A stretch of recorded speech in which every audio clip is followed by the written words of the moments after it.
नमस्ते एवरीवन। सो macro economics की मैं बात करूंगी यूजीसी नेट के लिए। मेरा नाम महिमा बांधिया है और मैं मैक्रो इकोनॉमिक्स पढ़ाती हूँ एट एड्यूशोर स्कूल। सो यूजीसी नेट में मैक्रो इकोनॉमिक्स का काफी बड़ा सिलेबस है एंड इसको करने के लिए जो हम ट्रेडिशनली अपने शायद कॉलेजेस में करते हैं उससे थोड़ा हटके है। सो अगर हम बात करें इम्पोर्टेंट टॉपिक्स की, तो इम्पोर्टेंट टॉपिक्स में जैसे कि यूजुअली हमारा एनआईए आता है, एसकेएम आता है, ISLM, open economy, ADAS, money and banking, फिर कंजम्पशन थ्योरीज, इन्वेस्टमेंट थ्योरीज, ये सब हमारा इन्फ्लेशन थ्योरीज, ये सब हमारा मैक्रो इकोनॉमिक्स का सिलेबस है। यूजीसी नेट में क्या इंपॉर्टेंट है? यूजीसी नेट में क्लासिकल मॉडल इंपॉर्टेंट है, केन्जियन मैक्रो इकोनॉमिक्स इंपॉर्टेंट है।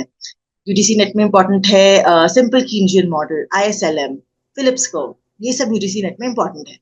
यूजुअली मैक्रो इकोनॉमिक्स हम स्टार्ट करते हैं एनआईए से, national income accounting, first topic जिसमें हम सर्कुलर फ्लो ऑफ इनकम और इन सब के बारे में समझते हैं। सो आज भी हम यही करेंगे, हम स्टार्ट करेंगे एनआईए से। लेकिन like I said, UGC net के लिए एनआईए उतना इंपॉर्टेंट टॉपिक नहीं है। Mainly concept, GDP deflator, calculation of GDP से थोड़े बहुत क्वेश्चंस ही आए हैं, बट बहुत सारे क्वेश्चंस, बल्क में क्वेश्चंस एनआईए से नहीं आते UGC NET. Having said that, let's start.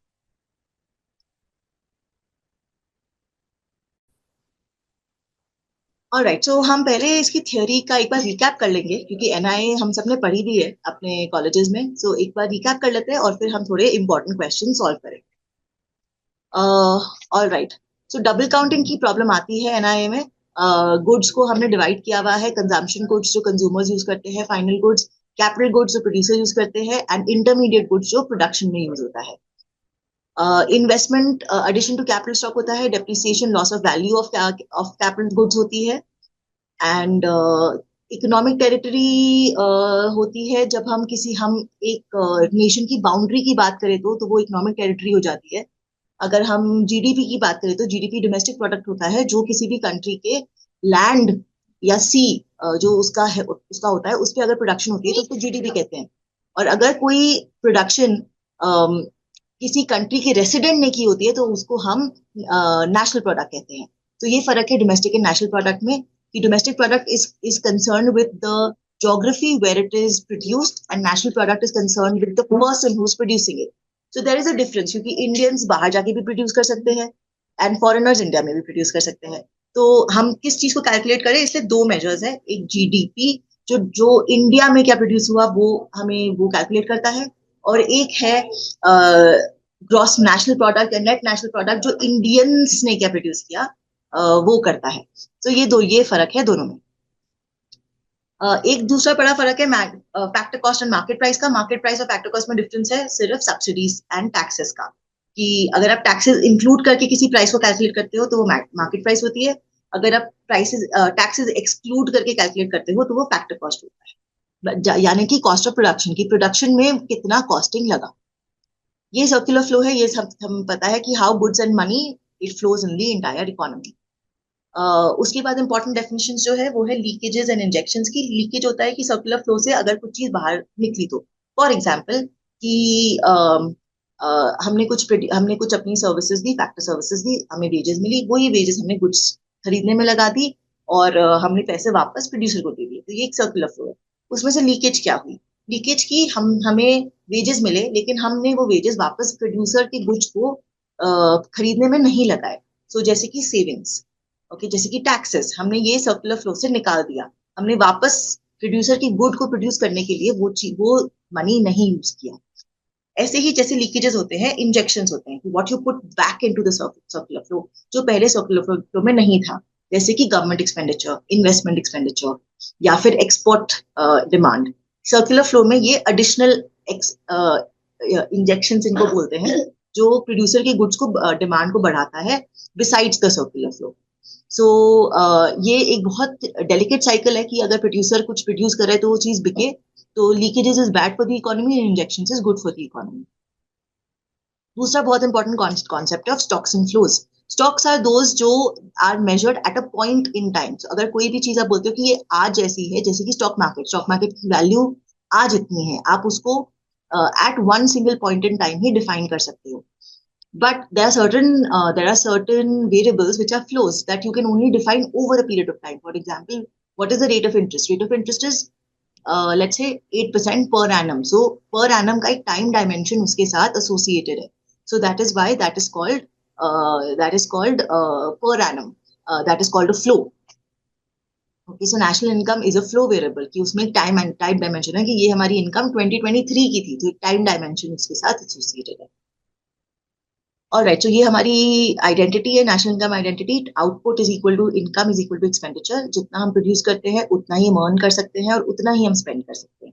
So all of them in national economy terms are equal. These are different aggregates जो हमें कैलकुलेट करने हैं. GDP, which is the value of all goods and services produced within the domestic economy. Then NDP में से हम GDP से हम depreciation और तो एक ये बहुत सिंपल तरीके से हम ये लिख के कर सकते हैं कि एक GDP at MP होता है जिसका मतलब हुआ ग्रॉस डोमेस्टिक प्रोडक्ट. ये है मार्केट प्राइस.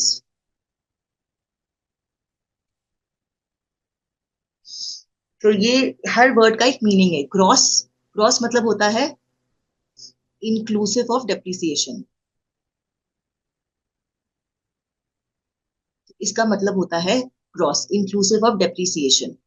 डोमेस्टिक, डोमेस्टिक मतलब होता है कि हम ये चीज हम डोमेस्टिक इकोनॉमी का प्रोडक्शन देख रहे हैं.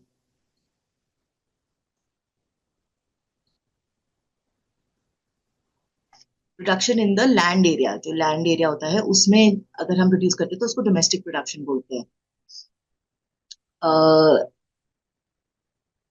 Product is the same. P stands for product, that is the same. And MP stands for market price. Market price means inclusive of taxes. So her word का एक मीनिंग है. तो अगर हमें कुछ चेंज करना है, फॉर एग्जाम्पल अगर मुझे मार्केट प्राइस में फैक्टर कॉस्ट चाहिए तो G सेम रहेगा, D सेम रहेगा, P सेम रहेगा. हमें MP से फैक्टर कॉस्ट पे जाना है. तो अगर मैं टैक्सेस को सब्ट्रैक्ट कर दूं एंड सब्सिडीज को ऐड कर दूं, जैसे कि एग्रीकल्चर में हमें पता है बहुत सब्सिडीज होती है, तो टैक्सेस को सब्ट्रैक्ट कर दूं, सब्सिडीज को ऐड कर दूं, तो फैक्टर कॉस्ट मार्केट प्राइस से हम फैक्टर कॉस्ट चले जाएंगे. और उल्टा हो जाएगा अगर हमें फैक्टर कॉस्ट से मार्केट प्राइस जाना है. तो ये हुआ MP से FC. यही अगर हम चेंज कर दे कि मुझे जाना है GDP या MP, अगर मुझे जाना है ग्रॉस से नेट पर, तो ग्रॉस होता है इंक्लूसिव ऑफ डेप्रिसिएशन. तो अगर मैं डेप्रिसिएशन को माइनस कर दूंगी तो ग्रॉस से चली जाऊंगी नेट पर, बाकी सब सेम रहेगा NDP एट.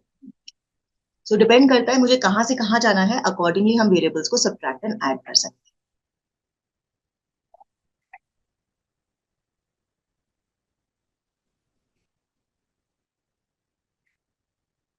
ऑलराइट, सो ये हमारे 3 अप्रोचेस है. ये हम सब जानते हैं, expenditure method, income method and value added method. बहुत सारे क्वेश्चंस इनके नहीं आए हैं तो हम क्विकली इनको कवर करेंगे. वैल्यू एडेड मेथड में हम क्या करते हैं, हम सेल्स में से इंटरमीडिएट कंजम्पशन को माइनस कर देते हैं. सेल्स होता है जो हमारी जो बेसिकली हमारा जो प्रोडक्शन है, वैल्यू ऑफ सेल्स होता है जो हमने प्रोड्यूस किया है. एंड उसमें हम हमारे अगर कोई पुराना स्टॉक भी है तो भी उसमें वो ऐड होता है, क्योंकि सेल हमारा नए स्टॉक एंड पुराने स्टॉक किसी में से भी हो सकती है. So sales minus intermediate goods gives us value added. तो हम so basically there are 2 ways of calculating this. एक तरीका है जिसमें हम value of output minus intermediate consumption, इससे हम वैल्यू एडेड निकालते हैं, क्योंकि हम हर एक फैक्ट्री का वैल्यू एडेड निकाल सकते हैं. जैसे कि यहाँ पे किया है कि फार्मर का अगर आउटपुट है 100 का, माइनस 0 है उसका इंटरमीडिएट कंजम्पशन, तो फार्मर की वैल्यू एडेड 100 है. अब फार्मर ने अपना प्रोड्यूस आइसक्रीम फैक्ट्री को दिया, तो आइसक्रीम फैक्ट्री ने 100 तो किसी और के फैक्ट्री से खरीदा है, तो 100 उसका इंटरमीडिएट कंजम्पशन हो गया. एंड 250 का उसने सेल किया, मतलब 150 का वैल्यू एड आइसक्रीम फैक्ट्री ने किया. आइसक्रीम फैक्ट्री ने ये 150 आइसक्रीम फैक्ट्री ने ये 250 बेच दिया स्टॉकिस्ट को. स्टॉकिस्ट ने 250 आइसक्रीम वाले से खरीदा, लेकिन 400 में आउटपुट बेचा. मतलब कि 150 वैल्यू एड था मिडिलमैन का. और जो फाइनल वेंडर होता है, वो फाइनल वेंडर ने मिडिलमैन से 400 का सामान खरीदा और 500 में उसको बेचा. मतलब मिडिल मैन, मतलब फाइनल जो हमारा जो शॉपकीपर होता है उसका वैल्यू ऐड हुआ 100। सो टोटल कितना वैल्यू ऐड आया इकोनॉमी में, हम सब हर प्रोड्यूसर का वैल्यू ऐड को ऐड कर सकते हैं, तो हमें मिलेगा वो फिगर जो हमारी इकोनॉमी का टोटल वैल्यू ऐड है by each person. Now if you see this figure closely matches this. Why? Because this is the value of total output which was sold by the shopkeeper. तो shopkeeper ने 500 की चीज बेची, लेकिन इस ये 500 में शॉपकीपर का हाथ सिर्फ 100 का था. तो फाइनली शॉपकीपर ने बेची, लेकिन शॉपकी उसमें बेची, उसमें 100 मेहनत शॉपकीपर की थी, 150 मेहनत किस स्टॉकिस्ट की थी, फिर 150 मेहनत आइसक्रीम फैक्ट्री की थी, और 100 की मेहनत उसकी थी, फार्मर की. तो इसलिए जो वैल्यू ऑफ आउटपुट है वो तो एक ही है. तो वैल्यू ऑफ जो फाइनल, तो इसे हम बोलते हैं वैल्यू ऑफ फाइनल गुड. तो हम value of final good is equal to the value added of all the middle man. तो ये हम याद कर सकते हैं कि value of final good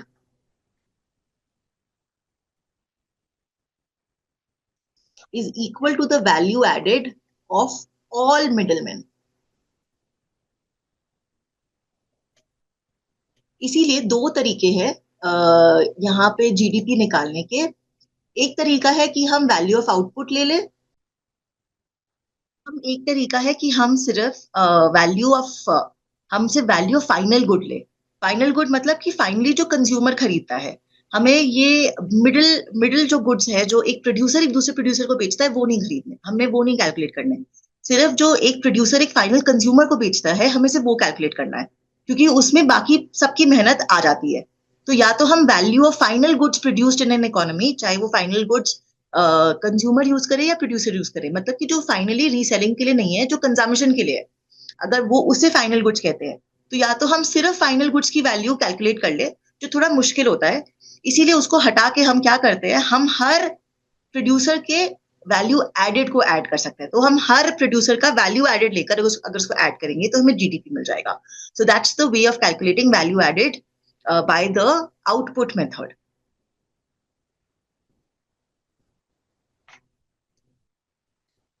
alright, so ये सब हम बात कर चुके हैं कि ये जो वैल्यू एडेड होता है ये मोस्टली हर किसी भी किसी भी सेक्टर में हम इससे अपना जीडीपी निकाल सकते हैं. ये अलग अलग सेक्टर्स है जिनमें ये मेथड यूज हो सकता है. So primary sector, tertiary sector, इन सब में. सो इम्पोर्टेंट टू नोटिस कि अगर आपको वैल्यू ऑफ सेल्स दी हुई है, क्योंकि हमें चाहिए वैल्यू ऑफ प्रोडक्शन, तो value of sales plus change in stock दोनों को हम ऐड करेंगे तो हमें वैल्यू ऑफ आउटपुट मिलेगा. Sales plus change in stock से वैल्यू ऑफ आउटपुट मिलता है. वैल्यू ऑफ आउटपुट से हम इंटरमीडिएट कंजम्पशन को सब्ट्रैक्ट करेंगे. इंटरमीडिएट कंजम्पशन वो होता है जो एक प्रोड्यूसर अपने प्रोड्यूसर किसी गुड को प्रोड्यूस करने के लिए बाहर से खरीदता है, उसको इंटरमीडिएट कंजम्पशन बोलते हैं. तो अगर मैंने स्टील फैक्ट्री और मैंने स्टील को अगर मैंने यूटेंसिल फैक्ट्री और स्टील को बाहर से खरीदा है, तो स्टील मेरे लिए इंटरमीडिएट कंजम्पशन हुआ. जो चीज मैंने किसी और प्रोड्यूसर से खरीदी है वो इंटरमीडिएट कंजम्पशन है. तो वैल्यू ऑफ आउटपुट में से मैंने इंटरमीडिएट कंजम्पशन को माइनस कर दिया, तो मेरे पास आ गया value add. Okay, and value added को मैंने अगर ऐड कर दिया, अगर मैंने हर सेक्टर के वैल्यू एडेड से हर प्रोड्यूसर के वैल्यू एडेड को ऐड कर दिया, तो मुझे वैल्यू एडेड को ऐड करके मिल जाएगा जीडीपी. तो value of output minus intermediate consumption को अगर ऐड करेंगे तो हमें सम, अगर हम और उसको सम करेंगे तो हमें जीडीपी एट एमपी मिल जाएगा, gross domestic product eight market price. Okay, precautions इसमें थोड़े बहुत होते हैं कि हम सेकेंड हैंड गुड्स को यूज नहीं करते, क्योंकि अल्टीमेटली हम क्या कर रहे हैं यहाँ पर, अल्टीमेटली हम देखना चाह रहे हैं कि हम एनआईए से ये जीडीपी जो फिगर है वो क्या है, वो ग्रॉस डोमेस्टिक प्रोडक्ट है कि प्रोडक्शन कितना हुआ. Ultimately NIA it is a chapter which is trying to measure कि आपने इस साल कितना प्रोड्यूस किया. उसको कोई मतलब नहीं है कि आपका प्रॉफिट कितना था, मेरा प्रॉफिट कितना था, किसने क्या कंज्यूम किया. उसको मतलब है कि इंडिया में प्रोडक्शन कितना हुआ. Ultimately, NI is a measure of production. It is not a measure of sales. It is not a measure of taxes. It is not a measure of anything else. It's a measure of production. So production अगर हमें measure करना है तो हमें सिर्फ new goods लेनी है, क्योंकि second hand goods तो कभी और produce हुई थी, वो already हम account for कर चुके हैं. हमें वो फिर से अकाउंट नहीं करने। तो no second hand goods are to be included in NIA। लेकिन अगर सेकेंड हैंड गुड का कुछ का कोई सेलर है, उसके पास कोई कमीशन उसने अर्न किया है, तो वो तो नई नई इनकम है, वो कुछ पुराने से रिलेटेड नहीं है, ये इनकम उसने इस साल कमाई है, तो ये जरूर GDP इंक्लूड होगी। प्रोडक्शन फॉर सेल्फ कंजम्पशन, अगर आप कुछ खुद के लिए प्रोड्यूस करते हो और अगर उसको मेजर कर सकते हैं, तो हम उसको डेफिनेटली GDP में, सी टेक्निकली वो आना चाहिए क्योंकि हम प्रोडक्ट प्रोड्यूस कर रहे हैं। तो when you produce something, it should be used for consumption, it should be used as a, it should be included in GDP। But हम कभी कभी काफी चीजों को इंक्लूड नहीं करते क्योंकि उनकी वैल्यू को असर्टेन करना बहुत मुश्किल है। uh, अगर आप किसी चीज को मार्केट प्राइस पे मेजर कर सकते हो कि ये चीज इतने की इसकी वैल्यू है, तो उसको डेफिनेटली हमें GDP में डालना चाहिए। अब वो कैसे आएगा, that is a different thing, but अगर कोई भी चीज मार्केट प्राइस, उसका एक प्राइस हो सकता है कि हाँ, ये मैंने खुद के लिए प्रोड्यूस किया है लेकिन उसका प्राइस इतना है। फॉर एग्जाम्पल, अगर आपने घर बनाया है और आप उसी घर में रह रहे हो, तो आप खुद को इतना रेंट दे रहे हो, तो ये असर्टन हो सकता है बड़ी आसानी से। इसीलिए actually imputed rent actually GDP में आता है क्योंकि it is easy to calculate. लेकिन अगर मम्मी आपकी आपके लिए कुछ बना रही है प्यार से, आपको खाना बना रही है, उसकी वैल्यू हम, कि कोई खाने बनाने वाला आता तो चलो वो इतने पैसे लेता, उसकी वैल्यू उससे नहीं लगा सकते, है ना। सो जो चीज हम जो चीज मेजर कर सकते हैं एट मार्केट प्राइस, वो चीज इंक्लूड हो जाती है। पर जो चीज प्रोडक्शन तो है लेकिन उसको हम मार्केट प्राइस में मेजर नहीं कर सकते, तो वो नहीं होती। तो that is an under estimation, कि अगर अगर एक इकोनॉमी में हर आदमी खुद के लिए कुछ बना रहा है, खुद को ही टेक केयर कर रहा है, लेकिन हम उसकी वैल्यू नहीं डाल सकते, तो वो एक अंडर एस्टिमेशन होता है। But that is how it is under estimation for all countries. Selling stock, stock market में अगर आप कुछ ट्रांजैक्शंस करते हो, आपने खरीदा बेचा स्टॉक मार्केट में, बॉन्ड्स खरीदे, घर खरीदा जो पुराना था, ये सब कोई भी प्रोडक्शन से एसोसिएटेड नहीं है। स्टॉक मार्केट में खरीदने से आपने, आपके आपके शेयर खरीदने से कुछ प्रोडक्शन नहीं हो गई इकोनॉमी में। तो अगर प्रोडक्शन नहीं होती तो हम उसको GDP में कैलकुलेट नहीं करते।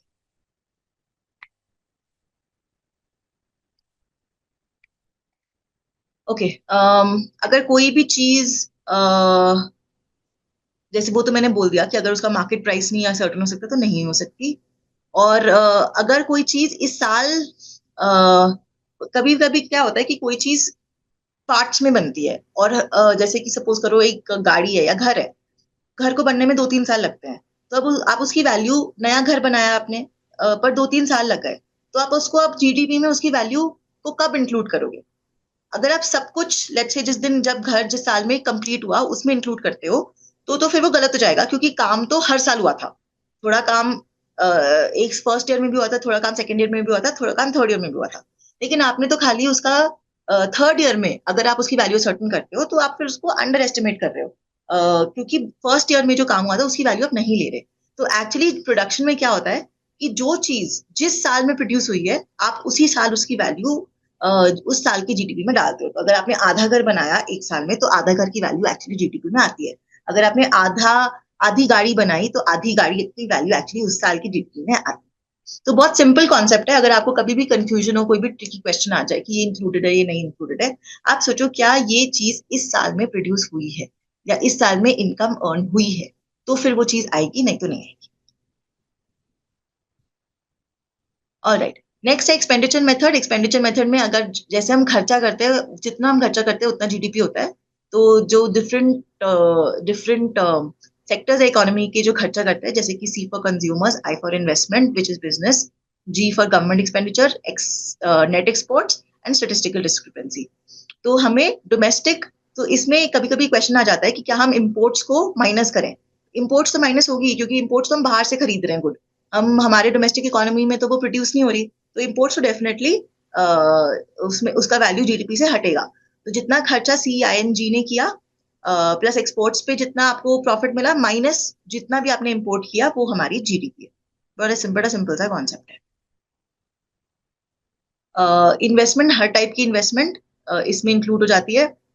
गवर्नमेंट स्पेंडिंग में इसमें हर टाइप की इन्वेस्टमेंट तो यूज होती है, लेकिन फाइनेंशियल इन्वेस्टमेंट अगर आपने, जैसे मैंने कहा, स्टॉक, बॉन्ड, सेविंग्स अकाउंट, इन सब में पैसे डाले तो कोई प्रोडक्शन नहीं हो रही, तो वो इंक्लूड नहीं होती। नेक्स्ट है गवर्नमेंट स्पेंडिंग। गवर्नमेंट स्पेंडिंग भी, अगर गवर्नमेंट कोई गुड एंड सर्विस को परचेज करिए तो वो होगी। लेकिन अगर गवर्नमेंट फ्री में पैसे बांट रही है, अगर गवर्नमेंट जैसे कि स्कॉलरशिप देती है, ग्रांट देती है, किसी कुछ प्रोडक्शन नहीं हुआ लेकिन गवर्नमेंट ने पैसे खर्च कर दिए, वो जीडीपी में इंक्लूड नहीं होगा। कोई गवर्नमेंट ने पैसे खर्च किए और उसकी वजह से कोई प्रोडक्शन हुआ तो वो जीडीपी में इंक्लूड होता है। इसीलिए बोलते हैं transfer payment, unemployment benefit, social security benefits, ये सब कुछ भी जीडीपी में इंक्लूड नहीं होता, क्योंकि गवर्नमेंट ने पैसे तो खर्चे लेकिन उसके लिए उसकी वजह से कोई प्रोडक्शन नहीं हुआ। तो अल्टीमेटली यही इसका मेन वो है कि जो भी आप खर्चा कर रहे हो वो किसी प्रोडक्शन को असिस्ट करना चाहिए या प्रोडक्शन पे होना चाहिए। ऑलराइट, नेट एक्सपोर्ट्स तो ठीक है, तो ये पूरा हमारा ये ग्राफ है कि ये सारे कंपोनेंट्स होते हैं, सब चीज को हमें ऐड करना है बस, सी plus I plus G plus N x, और वो हो जाता है जीडीपी। सेकंड हैंड गुड्स को इंक्लूड नहीं करते, शेयर एंड बॉन्ड्स को इंक्लूड नहीं करते, ट्रांसफर पेमेंट्स नहीं होती, इलीगल एक्टिविटीज नहीं होती। तो ये था हमारा वो एक्सपेंडिचर मेथड। अब है इनकम अप्रोच की हम एक और मेथड से कैलकुलेट कर सकते हैं कि जितना लोगों ने खर्चा किया तो किसी ने उस खर्चे से पैसे कमाए, तो आपने कितने पैसे कमाए। तो इसमें हमारे 5-6 कंपोनेंट्स है। सबसे पहला बड़ा कंपोनेंट है compensation of employees. Compensation of employees होता है कि हम इसी से सब कुछ कर सकते हैं। कॉम्पनसेशन ऑफ एम्प्लॉइज होता है कि हमें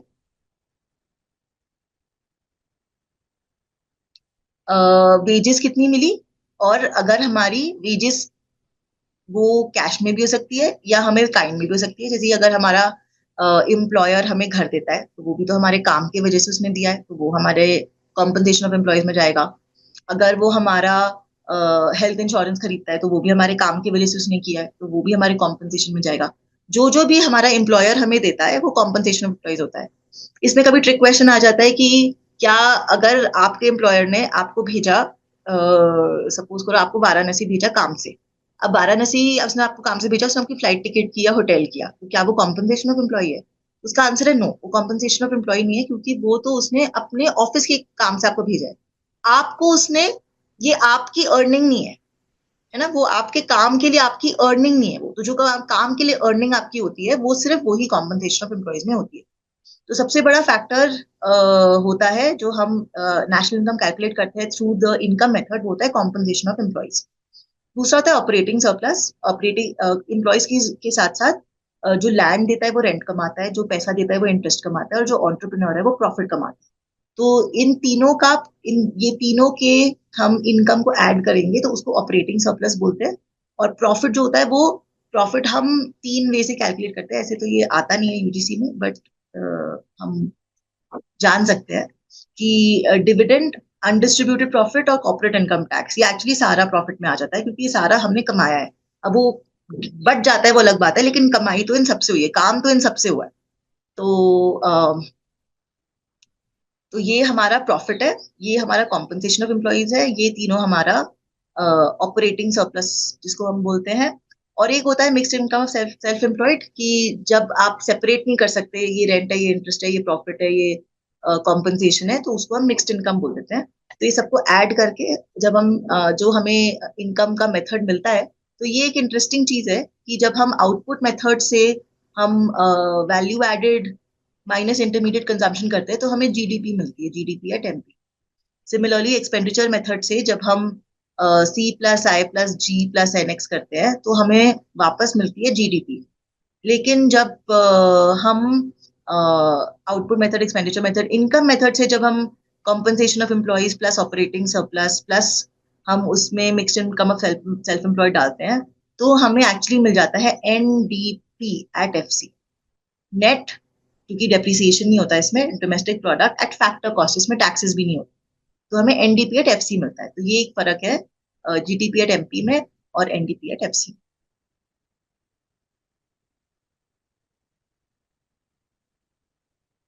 ओके, सो प्रिकॉशंस, ये सब प्रिकॉशंस हम कर सके हैं कि अगर लॉटरी आप जीतते हो तो ये कुछ नहीं आता, क्योंकि ये तो कुछ कुछ काम नहीं किया आपने, एंड सो ऑन।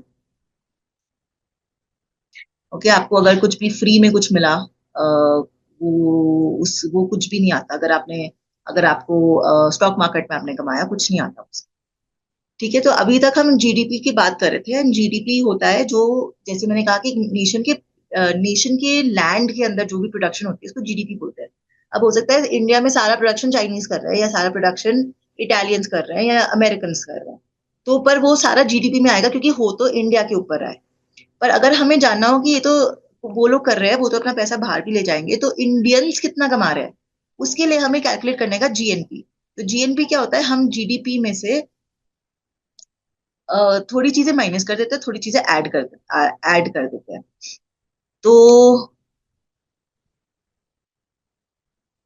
तो ये जो हमारा होता है gross domestic product eight market price, suppose में करती हूँ। अभी डोमेस्टिक को अगर हमें करना है नेशनल, नेशनल मतलब कि जो इंडियंस के पास क्या है, तो हमें यहाँ पे एक टर्म ऐड करनी होगी, NFI, net factor income from abroad, ये रहा वो टर्म। ओके। तो net factor income of abroad में क्या होता है, बहुत सिंपल सा इसका एक वो है कि जो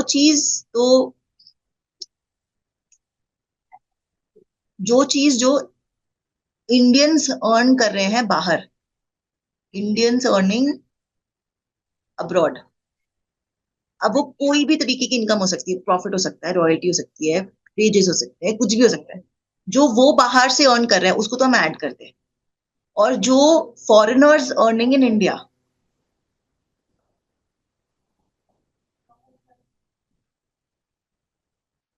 वो हम माइनस करते हैं। तो चाहे वो कॉम्पनसेशन ऑफ एम्प्लॉइज हो, चाहे वो रेंट इंटरेस्ट प्रॉफिट हो, रॉयल्टी हो, चाहे वो आपका रिटेन अर्निंग्स हो, कुछ भी हो, अगर इंडियंस बाहर से कमा रहे हैं तो हम उसको ऐड कर देते हैं, अगर फॉरेनर्स इंडिया में कमा रहे हैं तो उसको माइनस कर देते हैं। सो ये रहा यहाँ पे वो टर्म लिखी हुई है कि NFI is factor income receive from abroad minus factor income paid to abroad. ठीक है, तो ये हम अगर हम अ,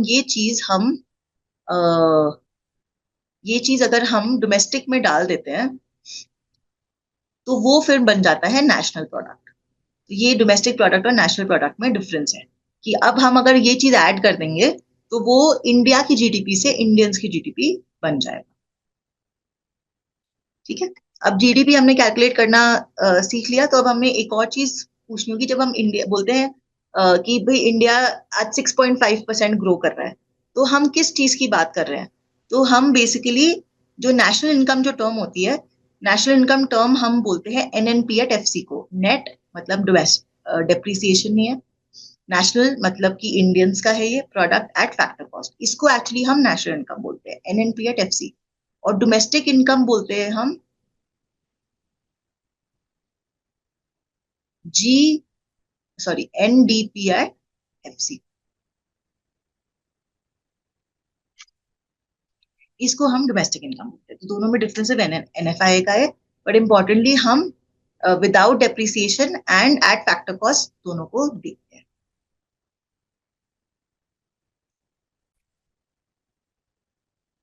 ओके।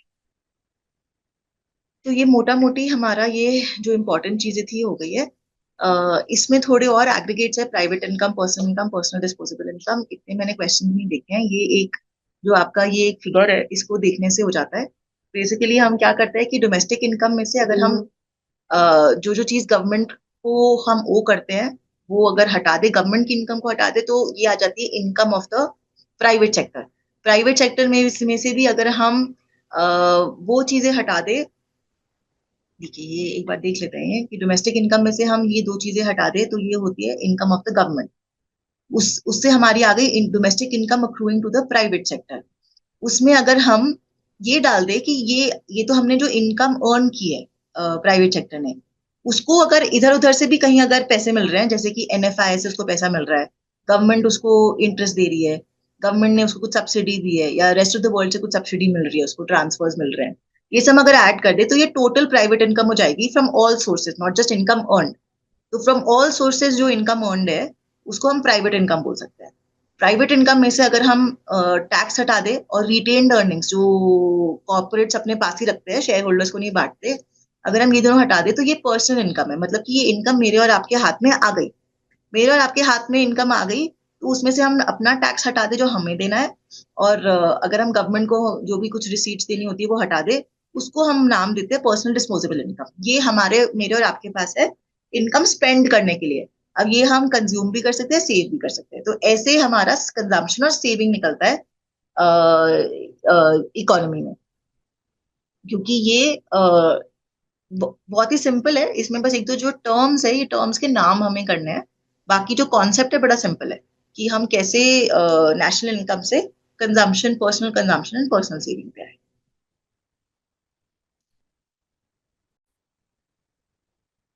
अब अब हम करेंगे एक बहुत ही important concept, national disposable income, कि इंडिया में कमाया कितना, लेकिन इंडिया पे को खर्च करने के लिए उसके पास ज्यादा पैसे होते हैं, क्योंकि थोड़ी चीजें जो हमने कमाई नहीं होती वो भी हम खर्च तो कर ही सकते हैं। तो हमारे पास खर्चा करने के लिए कितना पैसा है उसको बोलते हैं national disposable income.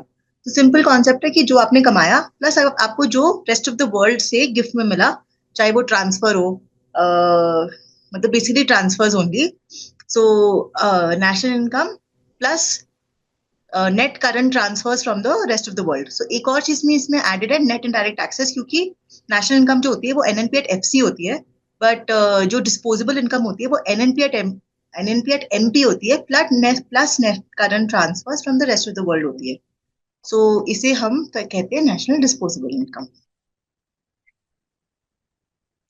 GDP per capita क्या होती है? जब हम जीडीपी को पॉपुलेशन से डिवाइड कर दे तो वो जीडीपी पर कैपिटा हो जाती है। जैसे कि आपको पता होगा कि इंडिया का जीडीपी तो बहुत हाई है, लेकिन जीडीपी पर कैपिटा बहुत लो है, क्योंकि हम टोटल इनकम हमारी अच्छी खासी है। आई थिंक हम थर्ड लार्जेस्ट या फोर्थ लार्जेस्ट इकोनॉमी वर्ल्ड में है, लेकिन हमारा पर कैपिटा जीडीपी तो बहुत लो है। उसके अलावा एक बहुत इंपॉर्टेंट कॉन्सेप्ट है nominal versus real GDP. Nominal GDP होता है जब हम इन्फ्लेशन को देखते हुए जीडीपी कैलकुलेट करते हैं। तो बहुत बार क्या होता है कि अगर सपोज करो कि आपके प्राइसेस डबल हो गए, तो आपका तो जीडीपी डबल हो जाता है, लेकिन उससे प्रोडक्शन पे तो कुछ असर नहीं पड़ा, हमें तो मेन प्रोडक्शन कैलकुलेट करनी है। तो इसीलिए कॉन्सेप्ट आता है रियल जीडीपी का, जहां हम इन्फ्लेशन को, इन्फ्लेशन की वजह से जो जीडीपी इन्फ्लेट हो जाता है उसकी वैल्यू को हम हटाना चाहते हैं। तो हम कैसे करते हैं?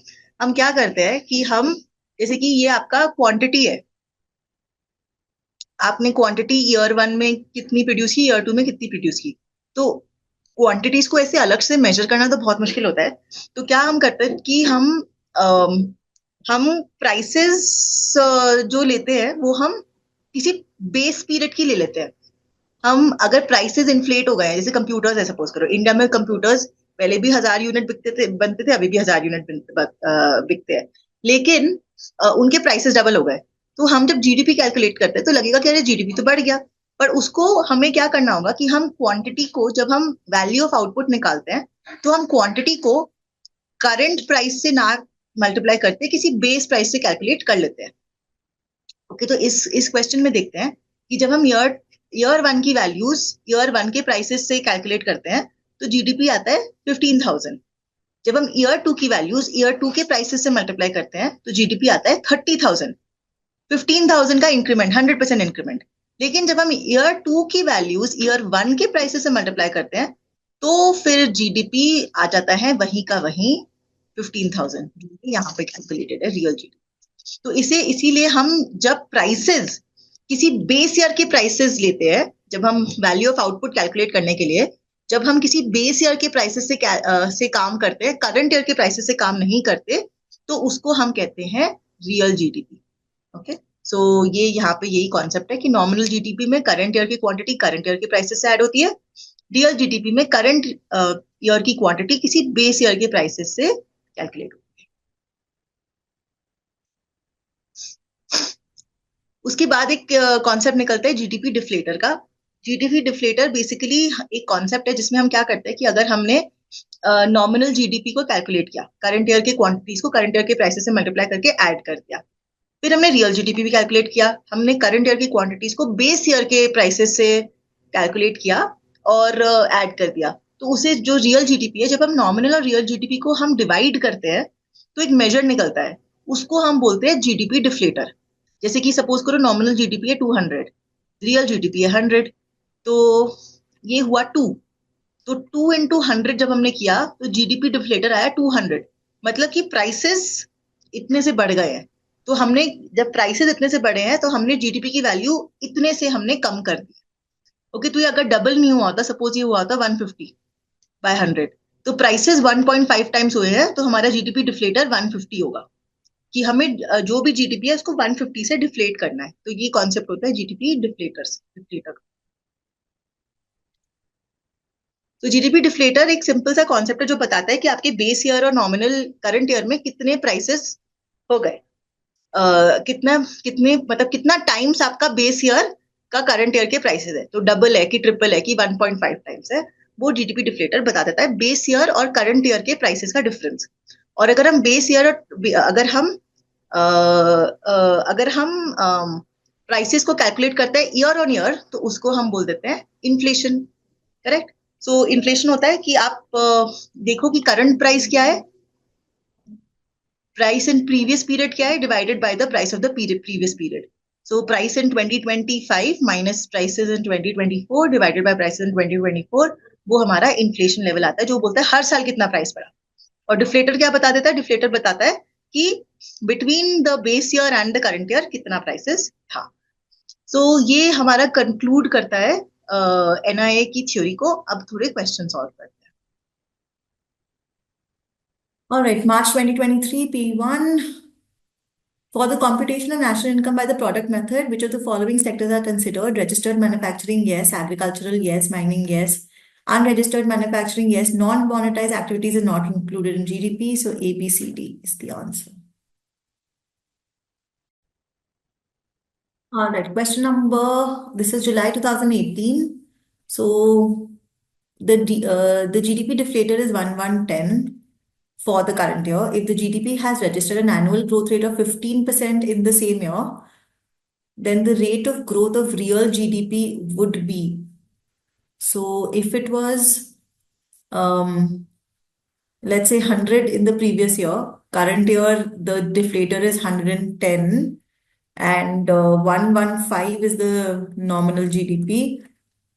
So this is x into 100. So if this will be x into 115 by 110 into 100. So this will come to be, I think, um, about 104.5 something something. I think rounded off it comes to 5%. June 2020, which of the following equations represents national income and identity? So that is y is equal to c plus I plus gx minus m.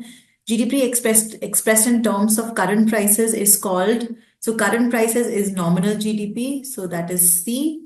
Which of the following statement situations represents an economic investment in the national income calculation? Buying a newly constructed house for self-occupation, yes. Buying shares, no. Buying a new car. Buy a publishing house for delivering books. And buying a new car by a household. Now, buying a new car by a household will come in consumption good because this is not an investment. A car doesn't last year after year. So this is not an investment good. This is consumption good. So this will not be included. Buying a car by a publishing house is investment because this is an investment into a machine. It's a machine for a publishing house. So A and C should be the right answer. So let us see our options. So D should be the right answer.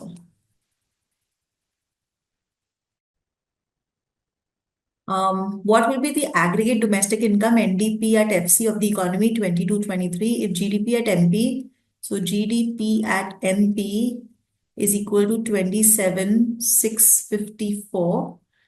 Depreciation is 2847. So if you want to go to NDP at FC, you need to subtract depreciation from G to N. So that is going to be minus 2847. And indirect taxes less subsidies. So again, from MP to FC, you need to subtract net indirect taxes, which will be a minus 2160. So that is going to be the net answer. Answer to that is D, 22647. June 2023, which of the following describes gross value added? So construction sector, trade sector, electricity, water, gas. Public administration is not included in this. Financial real estate sector. So A, B, C, and E. So I think this option, there is an error. This is A, B, C, and E only. So the answer is D.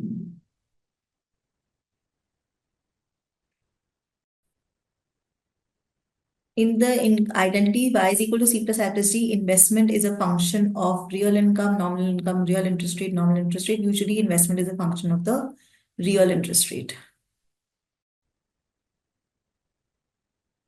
So read the following passage and answer the following questions. GDP growth is the most widely used macroeconomic indicator for adjudicating broad economic progress. The outcomes from decisions made on the basis of such an indicator have been repeatedly disappointing because of failures to detect resource uses that turn out to be unsustainable. Adjusted net savings provides a complementary indicator to help in understanding changes in wealth and not per capita wealth by capturing some of the important policy-induced dynamics. Based on the conventions of the system of national accounts, ANS is measured as gross national savings plus depreciation of produced capital, depletion of subsoil assets and timber resources, and air pollution damage to human health, plus a credit for expenditure on education. If ANS is negative, the country is running down its capital stocks and possibly reducing its future well-being. If ANS is positive, the country is adding to its wealth and future well-being. When natural resource depletion is not used to invest in other assets in the wealth portfolio, countries' gross saving might not be enough to compensate for this depletion, resulting in negative net savings. However, nations with a higher GDP are far less likely to obtain a negative ANS. It is argued that if not a superior indicator of sustainability, ANS is useful to the extent it can serve as an indicator of unsustainability. Hence, the estimates and conceptualization of ANS are not free from limitations. All right, questions. Question 15. Which of the following explains the shortcomings of ANS? It allows for substitution between different forms of capital. It is not a comprehensive indicator of per capita wealth. It is influenced by the level of GDP, all of the above. So all of the above seems to be the right answer because all of them are the shortcomings. Which of the following explains the decline in ANS in countries with increasing per capita GDP? Increasing proportion of private investment in an economy, depleted assets not offset by sufficient investment in human and physical capital. This seems correct. Increasing gross savings rate, increasing production of renewable natural capital. No, so B is the right answer. The concept of ANS should be best used to guide ecologically optimal sustainable scale, serve as an indicator of unsustainability. This is correct. Replace GDP as a measure of economic progress. No. None of the above. Okay. Adjusting net saving is a proxy for change in per capita wealth. No. Stock variable or flow variable, unable to capture policy dynamics. No. Stock variable or flow variable. Is it per capita? Is it per year or once for everything? So it's not once for everything. It's a flow variable. Which of the following is not the constituent of ANS? Public expenditure on education is. So air pollution damage is, depletion of minerals and metals, loss of biodiversity. So loss of biodiversity. That's not a constituent of ANS.